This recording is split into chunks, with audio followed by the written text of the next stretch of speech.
I'm so glad we're doing this today. I reached out to you after hearing about your beautiful books, and you've been doing kind of a bit of press recently around Down Syndrome Awareness Month, which is October as we record this. But it feels a bit strange to have an awareness month for something that is obviously all the time, Permanent. year round, and it's your life. So, um, I guess what's kind of compelled you at the start to kind of do a bit more media recently around this, because I know you've got this beautiful series of books called Ugo and Sim Sim. Um, so maybe that's a good starting point to tell me a bit more about the books, where the inspiration came from, and your Oh. purpose behind writing those. Well, I think that at this point, I published the books 4 years ago, the first set of books, but published between 2020 and 2022, 4 books. And I've never done a launch. I've never done anything like that. I self-published. I did it the hard way, uphill battle. Yep. But actually, it was probably the best thing for me to really understand how the whole publishing world works.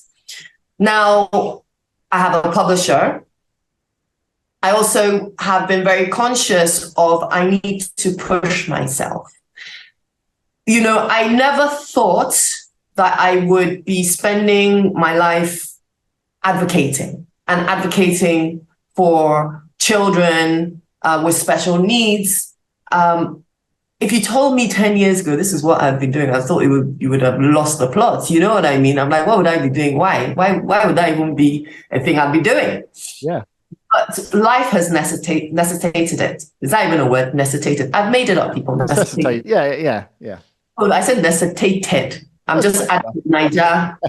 I'm adding the Niger factor in. But really, it's because of my life. So when my boy Ugo, because I'm so original that I named the books directly after my I think children, that's lovely. who is the boy character and also my son, and Sim Sim, her name's actually Simone, but we all call her Sim Sim, and that's my daughter with Down syndrome. And it really all kind of began with a conversation with my son, an absolute fail of a conversation.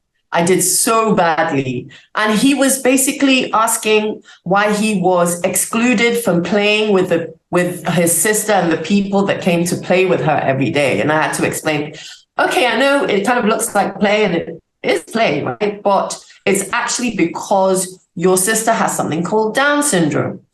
Mommy, what's Down syndrome? Down syndrome is when you have an extra chromosome on the 21st. Mommy, what's chrysomosomal? And I was like, okay, Tonye, you really have to think about this. He's just turned 5. How do I break it down? And I just confused him even more. And it was on that kick up the behind to say, I actually need to help him understand what is going on. How do I explain it in a way that a toddler, children are very visual. How do I break that down for him? I've been reading to them since I was pregnant with them. And so there's always books that they can pick up around the house. So I said, okay, let me go and find some books, some great picture books. And in my head, I thought, oh, wow, I'm going to find the most amazing things.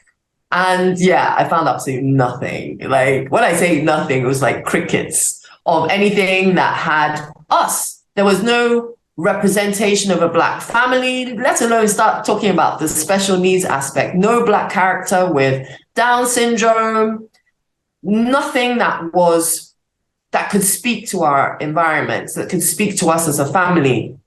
What I did find were books that had Caucasian characters, and even then they were limited because there were only one-offs. So there were a couple of stories which we still read today, even though they've kind of grown up a bit, Yeah. that we just all love. But we always like, why did they only do one? Why couldn't we continue to grow with these characters, which other neurotypical books do? Mhm. Why can we not grow with these characters? So those things were kind of really disappointing. And then I just pulled on my background as a TV and film producer and said, you know what, I can create something around how this conversation with Ugo should have been. And that's essentially what kind of kicked it off. And then I just got inspired to write more stories. Some that have never left my laptop.